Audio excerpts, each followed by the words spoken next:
Damn,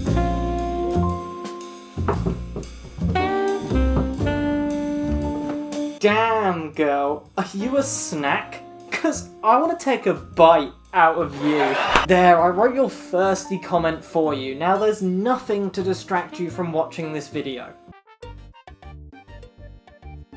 Wait, where the heck are we? Is this YouTube? Ugh! Get this piece of bad world out of here. From now on, I'm only uploading to shareyourworld.com. What do you mean it's been dead since 2001 for bandwidth problems? In 1997, the rude dude Chase Norlin from Phoenix, Arizona launched shareyourworld.com, the first video hosting site on the World Wide Web. Millions flocked to this site, and by millions, I mean the rare few people who knew what the flip and MPEG was. The site's main feature was purchasing these uploaded videos, kind of like stock video websites of today, if the stock video footage you were interested in was your grandma's home recording of your 11th birthday party, or whatever the heck youth footage is. In November 2004, the next generation of video hosts arrived. That's right, you know it. You love it. Vimeo. That site you've used once to watch a cheaply made indie film, probably made in Germany. Es gibt kein Wort dafür, wie enttäuscht mein Familie ist. 2005, YouTube was founded, and with it came solutions to many of the problems websites had had with hosting media. Now anyone could upload anything, from WebMs, MPEGs, OGGs, MOVs, FWFs, NFFWs, and with that came a new generation of people. The clowns who have sat indoors for most of their lives, lost all coloration of their skin, and continuously binge watch content, dreaming of the day they can someday become a professional YouTuber and continue the cycle on to another generation of impressionable children. Also, some of them cross-dress. But technology has moved on. Now your computer is in your pocket, the same as your pussy. People aren't looking for long 10 minutes to get the mid-roll ads content. They want fast, snappy content. The pre-ejaculator's version of content. The slip and slide of content that leads onto another slip and slide continually, but some of those slip and slides are dry. I'm describing Vine. Come on, you didn't get Vine from the slip and slide analogy? Vine was created by Don Hoffman, Russ Yusupov, and Colin Kroll in June 2012. It was then purchased by Twitter in October 2012. 4 months, that was free, 4 months before it even launched. You can just do that? It's like pre-ordering from mega corporations. Dumb. No wonder it failed. Fail is a strong word. Vine was very, very successful. Until it wasn't. The original founders of Vine resisted all monetization efforts, even after they left, and were fired. It was too late to save this sinking ship. For an analogy, the Titanic. But instead of women and children leaving first, it was the rich and famous. Vine's business was short, 6 seconds looping videos.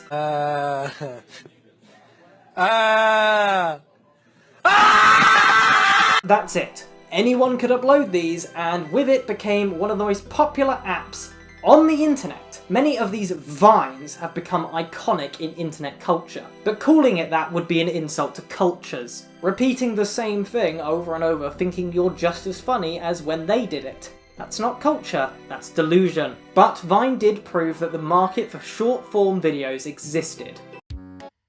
So, when it was shut down by Twitter in 2016, many millions of users were disappointed, and then quickly forgot, because remember, these are the same people who think 7 seconds of content is too long. Blub blub, you dumb goldfish-looking ass. December 6, 2017, Don Hoffman, co-founder of Vine, releases a tweet teasing the upcoming project only known as V2. Ooh, wonder what that could be. In 2018, it was put on indefinite hold because of financial and legal problems, which basically means that Don was broke and Twitter had said, hey, you can't just call it Vine 2, we own Vine, that's as close to copyright infringement as you can get without calling it _Vine like someone stole your original username.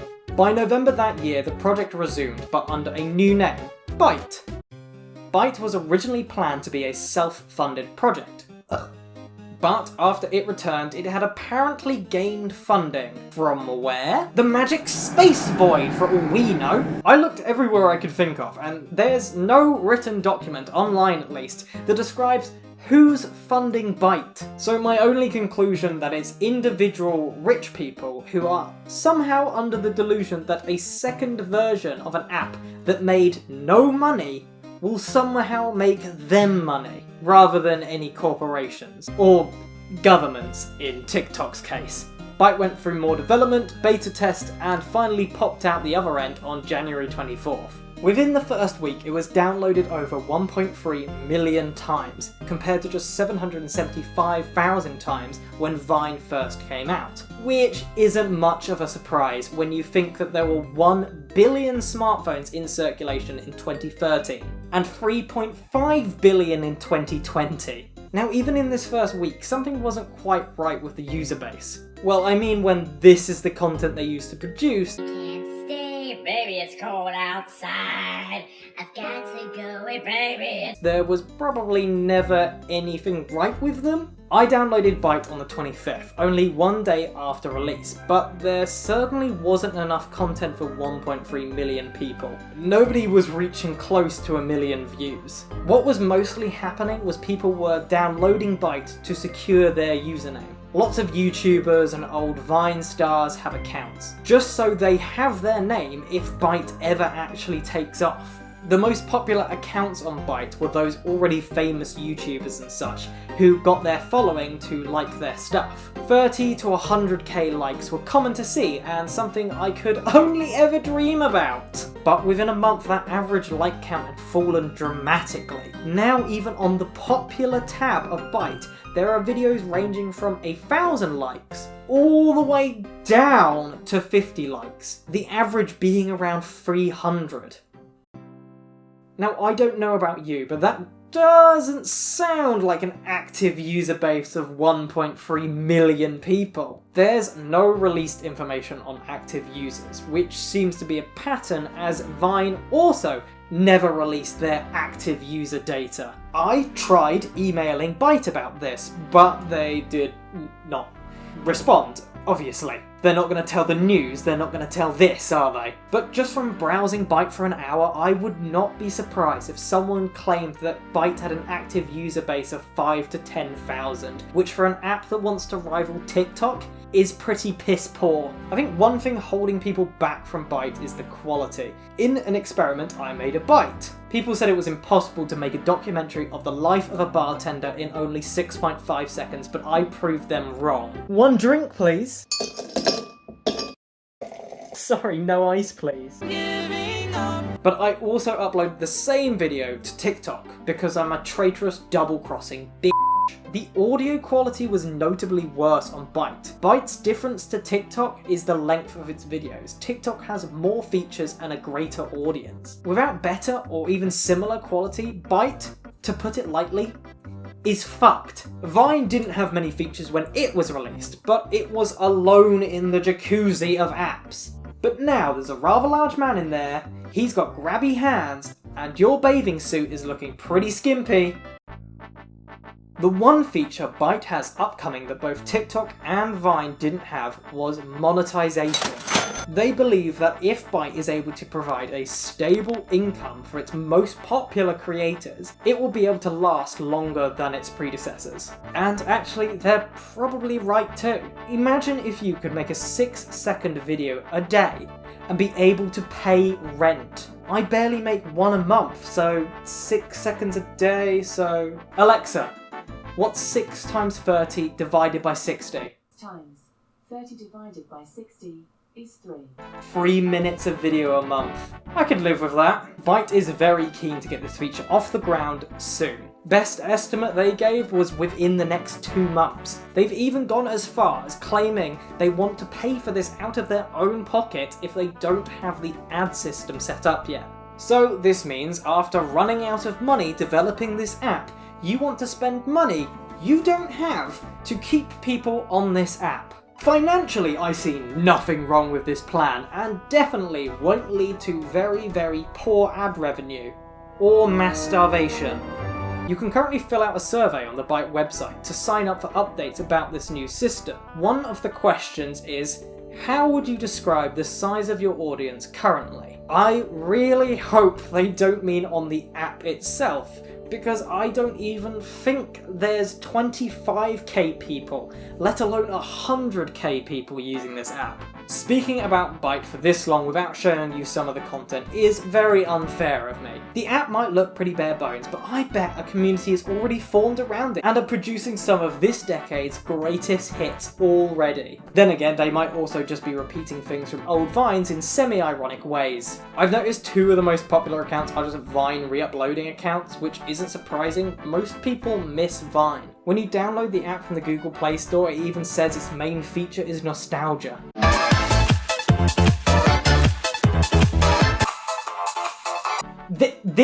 This was on new and trending. This was trending. Sorry guys, I didn't realise that was the type of content people were into nowadays, so from now on, I'm no longer going to be speaking in my videos. I'm just going to overlay this video with electro swing and straight to trending, #1 on trending, guaranteed.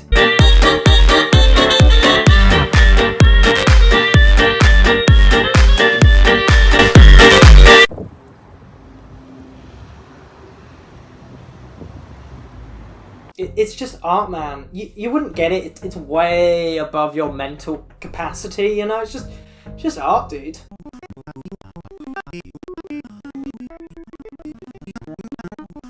Oh yes, see all you casuals later. You just don't understand our fucking art. Apps don't need consistent and large viewership to stay alive.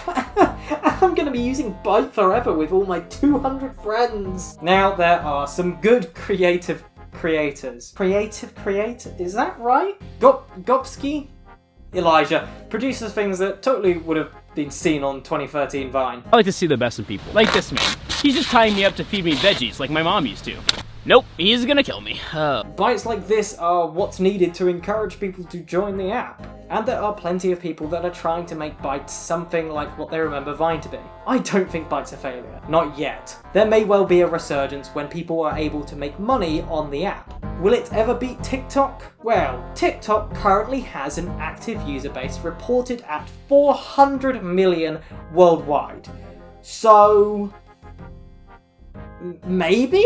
If you enjoyed Vine, then I totally recommend using Byte. You won't become a major star like in the old Vine days, or even what you could be on TikTok currently. But if Byte does work out, then it's worth being one of the early creators, especially with the money incentive.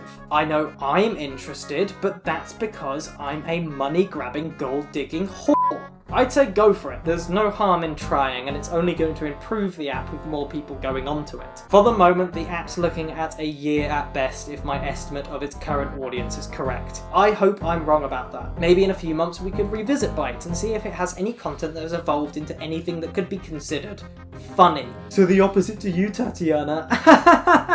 Fuck you. I hope you enjoyed the video. Like it, comment on it, share it in your friends' Discord groups like you've just got the coronavirus. Talk about me online too, because sometimes when I'm really sad and drunk, I Google my own name, because I'm very sad. I do hope you found this video interesting, and if you find anything interesting you want me to talk about or investigate, then please feel free to send me a message. You can do so on my Twitter or my Instagram DMs, message me on Discord, the server link and other links are down below. If you want to support me, then join my Patreon. Subscribe if you haven't already. Thank you all for watching, and I'll see you next time.